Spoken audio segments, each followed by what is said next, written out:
everybody. Well, whether you're sticking around for the holidays or you have family coming to town, our next guest has some fun activities you may want to try. That's right. Welcome, Anne Elizabeth from Host and Toast Luxury Concierge.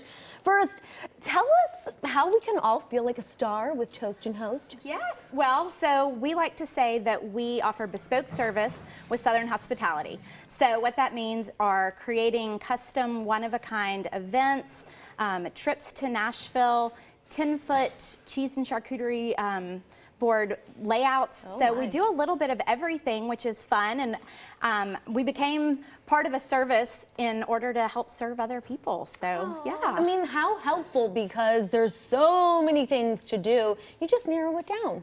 Yeah, so when people come to town and they employ our services, we really love to showcase the authentic side of Nashville. So if you've been in Nashville for a long time, you've bound to have been to Broadway.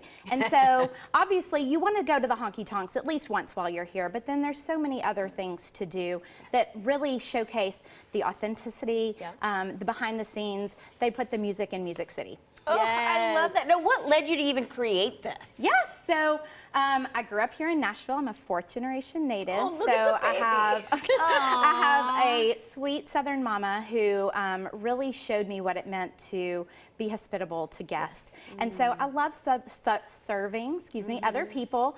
And then when I worked at the Nashville Convention and Visitors Corporation, which is actually who was just here with the Music City shop. So funny. I got to spend 7 years really honing that craft. So hospitality is in my blood, and it really is important to me just to showcase what Nashville's all about, not just what people see if they come in for a weekend and spend the whole time on Broadway. And like, for instance, you'll send people to the listening room. You'll send people to our great friend, historian David Ewing, for tours and things like that. Absolutely. Okay, Yeah, so give us a few other examples of where people can go, locals and visitors. Right. Yeah, so there's definitely places that I think locals tend to go or that they don't know about, and so I always like to send people to the Musicians Hall of Fame. It's a really neat museum that not a lot of people have been to. They've got some great exhibits. I think a lot of people tend to send visitors or their friends when they're in town to, say, the Country Music Hall of Fame or the Ryman, which are great.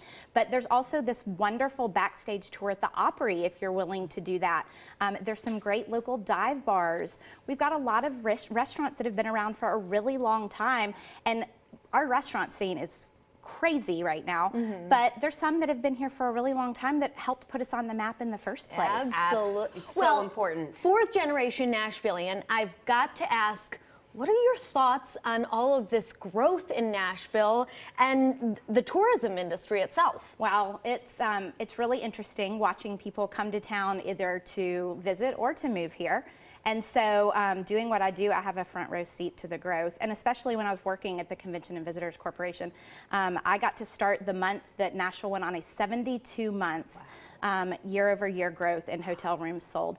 And so Nashville's the only top 25 destination that does not have a beach, gaming, skiing, or a theme park. And so what we have to offer is our authenticity. And so it's really important that for those that are visiting here and those that are moving here, that we keep that authenticity, because that's why people come to visit, and it's why people move here. Yes, right. I love yeah, that. you Thank you for saying that. Yes, exactly. Very, the character of our city is fragile. Very important. Very important. Thank you so much.